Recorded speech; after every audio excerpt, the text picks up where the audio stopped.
Dr Doom est enfin là dans le MCU et croyez-moi, je pense avoir compris son plan diabolique pour Avengers Doomsday.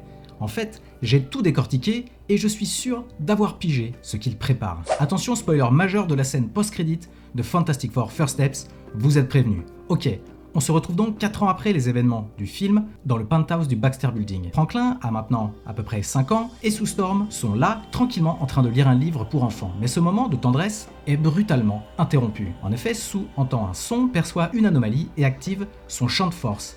Et c'est là, à genoux devant Franklin, un homme encapuchonné en vert, tenant son masque en métal. Salut à tous et bienvenue sur House of Marvel pour une nouvelle vidéo. Aujourd'hui, on s'attaque à un moment qui va tout changer dans le MCU. Dr Doom est enfin là. Pas dans une rumeur, pas dans une vignette IA, pas dans un leak, dans une scène post-générique qui annonce un plan d'infiltration cosmique bien plus vicieux que tout ce qu'on a vu jusqu'ici. Mais un détail vous a peut-être échappé. Je pense que ce n'est pas une invasion, c'est une manipulation émotionnelle. Et Franklin Richards est au centre de ce piège. Pourquoi Doom ne le kidnappe pas? Pourquoi se montre-t-il sans masque? Pourquoi Sue ne le pulvérise pas instantanément? Je vais tout vous expliquer. Car je pense avoir compris le vrai plan de Doom. Préparez le café, installez-vous bien confortablement, je suis Julien, et vous êtes sur House of Marvel. Ce qui m'a sauté aux yeux, c'est ça. Franklin tend la main vers le visage de Doom sans la moindre peur. Doom a retiré son masque, un geste impensable pour le Doom défiguré qu'on connaît dans Marvel Comics. Alors est-ce que ça veut dire que le visage de Robert Downey Jr. ne sera pas défiguré? Et regardez son langage corporel. Sa main est posée doucement sur le bras de Franklin, sans menace, presque comme pour créer une connexion. Pour moi, c'est le premier indice qu'il ne s'agit clairement pas d'un kidnapping. Ma théorie est que Dr Doom n'est pas là pour kidnapper Franklin, car quand on y réfléchit 2 minutes, ce serait le pari le plus stupide de sa carrière. Car rappelez-vous, même Galactus a échoué à s'emparer de Franklin il y a quelques années à peine.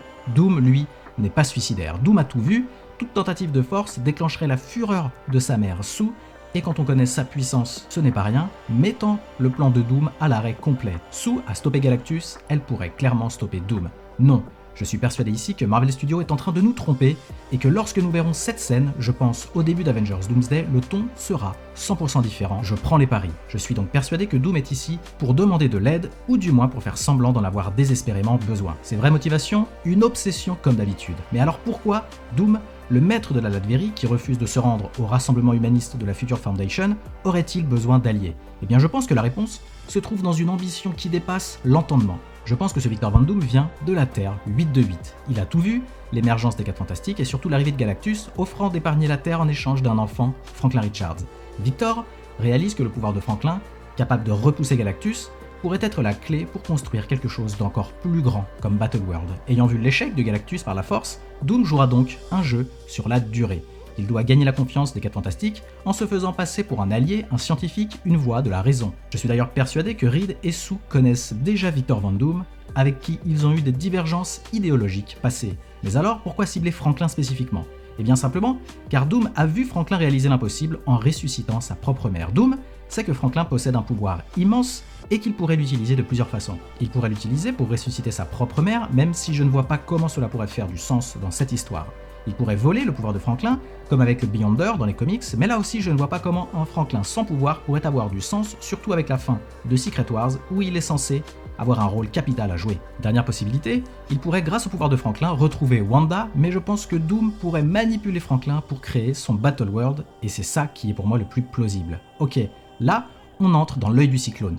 Parce que ce qu'on vient de découvrir dans la scène post-générique des 4 Fantastiques, ce n'est pas juste un teaser, c'est la première pièce de ce qui je pense est un plan divin. Un plan que seuls les lecteurs de Secret Wars de 2015 auront reconnu, et Marvel Studios est clairement en train de s'en inspirer, ligne après ligne, idée après idée. Dans les comics de Jonathan Hickman, tout commence par un concept simple mais terrifiant, les incursions. Quand 2 univers entrent en collision, vous le savez, l'un doit mourir ou les 2 disparaissent. Au fil des comics, ces incursions deviennent de plus en plus fréquentes, et pendant que les Illuminati, Reed Richards, Strange, Black Panther, etc. tentent de sauver ce qu'ils peuvent, un seul homme comprend vraiment comment survivre, Victor Von Doom. Doom, avec l'aide de Doctor Strange et d'un être cosmique nommé l'Homme-Molécule, parvient à faire l'impensable, sauver des fragments de la réalité mourante et les assembler dans un monde unique, Battleworld, une planète artificielle cousue de mondes parallèles. Chaque région est un vestige d'un univers détruit, le domaine des zombies, le monde des X-Men, le royaume des Thor, un empire de Hulk, etc. etc. Et au sommet de cette création, Doom, autoproclamé empereur Dieu. Et maintenant, Regardez bien ce que Marvel Studios est en train de faire. Les incursions ont déjà été introduites dans Doctor Strange in the Multiverse of Madness. Le concept d'un multivers en ruine est posé dans Loki, est confirmé dans Deadpool et Wolverine, et sera bientôt explosé dans Avengers Doomsday. Et la création de Battleworld, elle a été teasée directement dans la scène, je pense, post-générique des 4 Fantastiques. Mais là où Marvel Studios change la donne, c'est qu'il remplace l'homme molécule. Dans le MCU, la source d'énergie absolue, celle capable de manipuler cette réalité, créer des univers à partir de rien, ce ne sera pas Owen Reece, l'homme molécule, ce sera, je pense, Franklin Richards. Dans les comics, Franklin Richards est un mutant de niveau Oméga, l'un des êtres les plus puissants de l'univers Marvel. Il a déjà créé des univers entiers, a ressuscité Galactus, il peut réécrire les lois de la physique comme d'autres écrivent une lettre. Donc, imaginez maintenant que Doom, manipulateur génial venu de Terre 828, arrive à canaliser cette énergie, à la cadrer, à la subjuguer. Vous voyez très bien où ça va. Doom va utiliser Franklin comme une batterie cosmique pour alimenter son Battleworld ou bien faire du néant la poubelle cosmique du TVA, son Battleworld. Dans cette version MCU, Battleworld ne sera pas un simple terrain de jeu multiversel, ce sera une œuvre d'art dictatoriale, un monde façonné par Doom, un monde où il a tout perdu et donc reconstruit à son image. Et c'est là que les leaks récents prennent tout leur sens. Dans ses artworks, Dr Doom ne porte plus sa cape verte, fini l'armure sombre, fini le look dictateur gothique, il est vêtu de blanc comme dans le comics Secret Wars, il est assis sur un trône, idem, et à ses côtés, exactement encore comme dans les comics, Sue Storm et Franklin Richards. Mais attention, ce n'est pas une victoire familiale, c'est une illusion parfaite. Car dans ces images, Reed Richards est absent, ou pire on pourrait croire que c'est lui qui est enchaîné devant Doom. Toujours comme dans les comics, Doom aurait effacé les souvenirs, reconfiguré l'histoire, et offert Sue et Franklin à une vie entre guillemets idéale sans qu'ils sachent ce qu'ils ont perdu. Doom veut devenir indispensable, incontournable, aimé. Il veut bâtir un monde où il sauve tout le monde parce que c'est lui qui a tout perdu. Et pour ça, il est prêt à tout manipuler, les émotions, les souvenirs, les réalités. Ok, voici comment je pense que le puzzle va s'assembler, menant à une histoire non seulement multiverselle, mais profondément personnelle. Au début de Doomsday, Dr Doom devra gagner la confiance des 4 Fantastiques, mais comment ? Je pense qu'il va les avertir des incursions, un concept que Reed connaîtra déjà sûrement. Évidemment, Reed étant toujours prêt à tout anticiper, il va se plonger dans le travail en mettant de côté la rancœur et les tensions qui peuvent exister avec Victor pour le bien commun. Et ici on fait le lien avec la scène post-générique de Thunderbolts, car oui, je pense que Doom va manipuler tout le monde. Il va dire aux X-Men que la Terre 616 cause une incursion, et il dira aux 4 Fantastiques de la Terre 828 que la Terre 616 cause aussi une incursion. Et je pense donc que les 4 Fantastiques vont voyager vers cette Terre 616 pour trouver un moyen d'empêcher cette incursion. Et je pense aussi que les X-Men de Terre 10005 viendront sur Terre 616. Je pense aussi que vers le milieu du film, Doom va gagner sa guerre psychologique et que pendant que les Avengers, les 4 Fantastiques et les X-Men combattront pour leur survie, Doom construira son Battleworld et effacera les souvenirs de tout le monde dans un climax épique qui mènera à Secret Wars.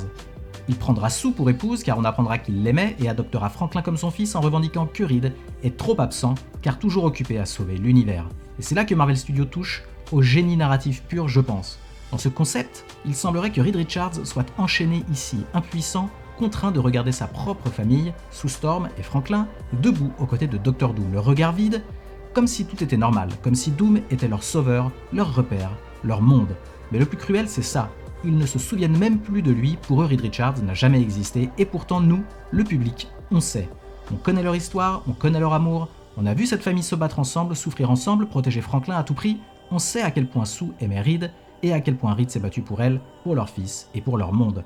Ce décalage entre ce que les personnages vivent et ce que le spectateur sait crée un ressort dramatique ultra puissant. C'est une tragédie inversée, ce ne sont pas les héros qui pleurent leur perte, c'est nous. Et ça, c'est exactement le genre de choix qui peut faire de Secret Wars non seulement une conclusion épique, mais surtout un film profondément humain, bouleversant et inoubliable. Parce qu'ici, le véritable pouvoir de Dr Doom, ce n'est pas d'avoir conquis le multivers, c'est d'avoir volé la mémoire, l'histoire et la famille. Et nous, on est les seuls à s'en souvenir.